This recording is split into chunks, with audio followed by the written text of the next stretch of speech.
হাসিনার ছেলে জয় কানাডায় গ্রেফতার। কোনো অবস্থাতেই ছাদে পানি জমতে দেয়া যাবে না, বললেন প্রতিমন্ত্রী শাহে আলম।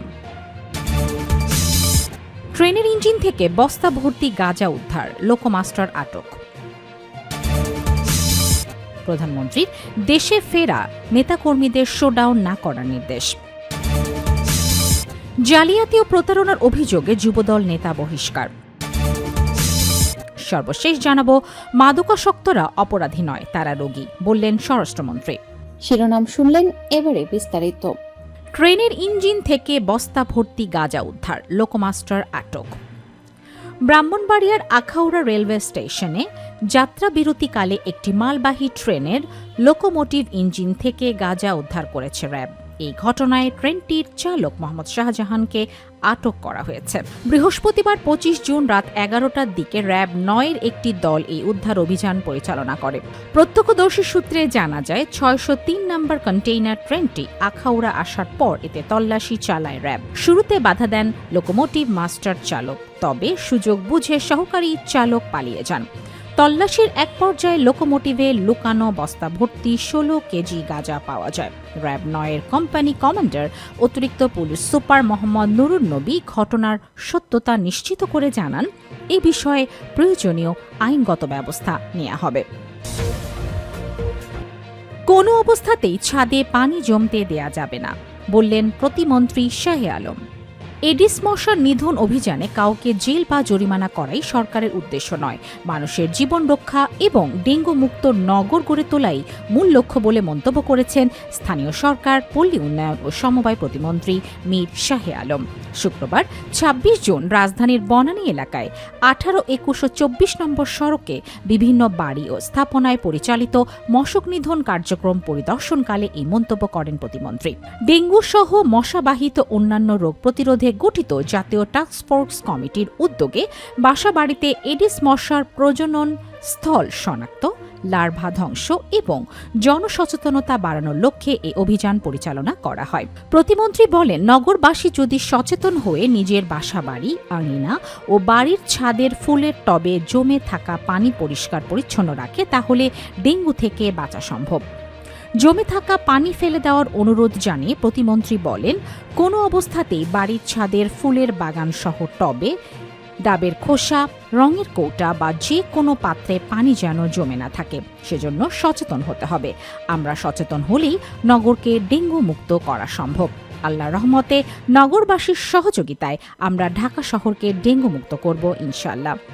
প্রতিমন্ত্রী সাংবাদিকদের মাধ্যমে নগরবাসীকে ঢাকা উত্তর সিটি কর্পোরেশনের আঞ্চলিক অফিস হতে ডেঙ্গু বাহকের লার্ভা নিধনের ট্যাবলেট সংগ্রহ করে নিজ উদ্যোগে বাসা বাড়িতে জমে থাকা পানিতে ছিটিয়ে দিয়ে লার্ভা ধ্বংস করার কাজে সহযোগিতার আহ্বান জানান। অভিযান শেষে ডিএনসিসির প্রধান স্বাস্থ্য কর্মকর্তা ব্রিগেডিয়ার জেনারেল ইমরুল কায়েস সাংবাদিকদের বলেন, নগরবাসী যদি সচেতন না হয়, ডিএনসিসির একার পক্ষে ডেঙ্গু প্রতিরোধ ও নির্মূল সম্ভব নয়। আমরা সিটি কর্পোরেশনের পক্ষ থেকে নিয়মিত বাসাবাড়ি সহ বিভিন্ন জায়গায় ডেঙ্গু নিয়ন্ত্রণ, ওষুধ ছেটানো সহ পরিষ্কার পরিচ্ছন্নতা অভিযান অব্যাহত রাখছি এবং ডেঙ্গু মশার বাহক লার্ভা নিধন করছি। অভিযান কার্যক্রম পরিচালনার সময় লার্ভা ধ্বংসের পাশাপাশি স্থানীয় বাসিন্দাদের এডিস মশার বংশবৃদ্ধি রোধে সচেতনতামূলক মাইকিং, লিফলেট বিতরণ ও স্টিকারের মাধ্যমে নাগরিকদের সচেতন করা হয়। হাসিনার ছেলে জয় কানাডায় গ্রেপ্তার। আন্তর্জাতিক অপরাধ ট্রাইব্যুনালে পরোয়ানা 2026 সালের জুলাই-আগস্ট গণঅভ্যুত্থানের সময় বাংলাদেশে ইন্টারনেট বন্ধ করে গণহত্যা ও মানবতা বিরোধী অপরাধের সহায়তা করার অভিযোগে আন্তর্জাতিক অপরাধ ট্রাইব্যুনাল আইসিটি তার বিরুদ্ধে গ্রেফতারি পরোয়ানা জারি করেছে। তবে তার গ্রেফতারের কোনো সত্যতা পাওয়া যায়নি। সুতরাং কানাডায় তার গ্রেফতারের খবরটি একটি বানোয়াট প্রোপাগান্ডার মতো। তিনি বর্তমানে মার্কিন যুক্তরাষ্ট্রের আইনি নজরদারির মধ্যে বা মুক্ত অবস্থায় দিন কাটাচ্ছেন, কানাডায় নয়। প্রধানমন্ত্রী তারেক রহমানের দেশে ফেরাকে কেন্দ্র করে তার নির্দেশনা অনুযায়ী বিএনপি নেতাকর্মীদের কোনো ধরনের শোডাউন বা বড় জমায়েত না করার আহ্বান জানানো হয়েছে। বিষয়টি বিএনপির সিনিয়র যুগ্ম মহাসচিব ও প্রধানমন্ত্রীর উপদেষ্টা রুহুল কবির রিজভীর মাধ্যমে নেতাকর্মীদের জানানো হয়েছে বলে জানিয়েছেন দলের মিডিয়া সেলের সদস্য শায়রুল কবির খান। তিনি বলেন, প্রধানমন্ত্রীর নির্দেশনা অনুযায়ী বিমানবন্দরে তাকে স্বাগত জানাতে উপস্থিত থাকবেন কেবল দলের সিনিয়র নেতা, সিনিয়র মন্ত্রী ও সরকারের ঊর্ধ্বতন কর্মকর্তারা। দলীয় সূত্রে জানা গেছে, এই নির্দেশনার আলোকে নেতাকর্মীদের বিমানবন্দরে ভিড় বা শোডাউন থেকে বিরত থাকার অনুরোধ জানানো হয়েছে। সাইরুল কবির খান বলেন, প্রধানমন্ত্রীর নির্দেশনা অনুযায়ী কোনো ধরনের শোডাউন করা যাবে না। নির্ধারিত ব্যক্তিরাই বিমানবন্দরে উপস্থিত থাকবেন। গত ২১ জুন মালয়েশিয়া সফরের মধ্য দিয়ে প্রধানমন্ত্রী হিসাবে তারেক রহমানের প্রথম সরকারি বিদেশ সফর শুরু হয়। পরে সেখান থেকে তিনি চীনে যান। সফর শেষে প্রধানমন্ত্রী ও তার সঙ্গীদের শুক্রবার বিকেল ৫টার স্থানীয় সময় বেইজিং থেকে ঢাকার উদ্দেশ্যে রওনা হওয়ার কথা রয়েছে। জালিয়াতি ও প্রতারণার অভিযোগে যুবদল নেতা বহিষ্কার। বান্দরবান জেলা যুবদলের সহ সভাপতি ও আলীকদম উপজেলা যুবদলের আহ্বায়ক ইলিয়াস মিয়াকে জালিয়াতি প্রতারণার অভিযোগে যুবদলের প্রাথমিক সদস্যপদ সহ দলের সব পদ থেকে বহিষ্কার করা হয়েছে। শুক্রবার ২৬ জুন কেন্দ্রীয় যুবদলের যুগ্ম সম্পাদক ও দপ্তরের দায়িত্বপ্রাপ্ত মিনহাজুল ইসলাম ভূঁইয়ার স্বাক্ষরিত সংবাদ বিজ্ঞপ্তিতে বিষয়টি জানানো হয়।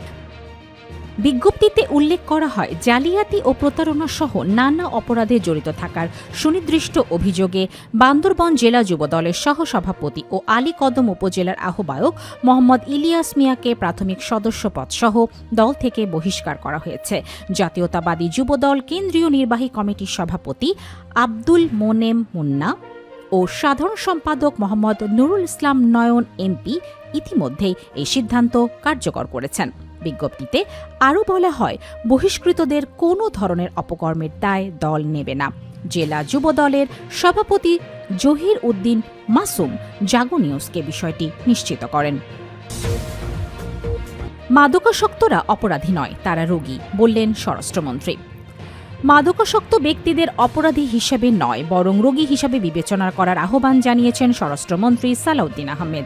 তিনি বলেছেন, মাদকাসক্তদের চিকিৎসা, পুনর্বাসন এবং সমাজে পুনরেকীভূতকরণের মাধ্যমে স্বাভাবিক জীবনে ফিরিয়ে আনাই সরকারের লক্ষ্য।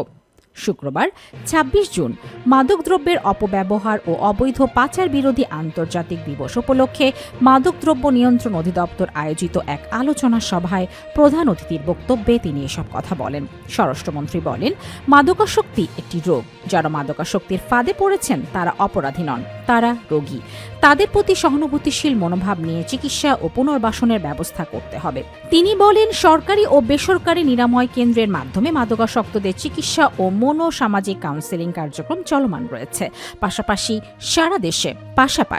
সারা দেশে চিকিৎসা ও পুনর্বাসন কার্যক্রম সম্প্রসারণ এবং সেবার মানোন্নয়নে বিভিন্ন উদ্যোগ বাস্তবায়ন করছে সরকার। বেসরকারি পুনর্বাসন কেন্দ্রগুলোর মান উন্নয়নে অনুদান প্রদান এবং আসক্তি নিরাময় সংশ্লিষ্ট পেশাজীবীদের প্রশিক্ষণের ব্যবস্থা করা হচ্ছে। স্বরাষ্ট্রমন্ত্রী বলেন, মাদক শুধু একজন ব্যক্তির জীবনকেই ধ্বংস করে না, এটি পরিবার, সমাজ ও অর্থনীতির উপরও মারাত্মক নেতিবাচক প্রভাব ফেলে। ভবিষ্যৎ প্রজন্মের সম্ভাবনাকে নষ্ট করে দেয় মাদকের বিস্তার। তিনি আরও বলেন, মাদকদ্রব্য নিয়ন্ত্রণ অধিদপ্তরের তত্ত্বাবধানে পরিচালিত এক জাতীয় গবেষণায় দেখা গেছে, দেশে বর্তমানে প্রায় ৮২ লাখ মানুষ কোনো না কোনো ধরনের অবৈধ মাদক ব্যবহার করছে, যা মোট জনসংখ্যার প্রায় ৪.৮৮%। নতুন সিনথেটিক ও সেমি সিনথেটিক মাদকের বিস্তারের কারণে পরিস্থিতি আরও জটিল হয়ে উঠছে।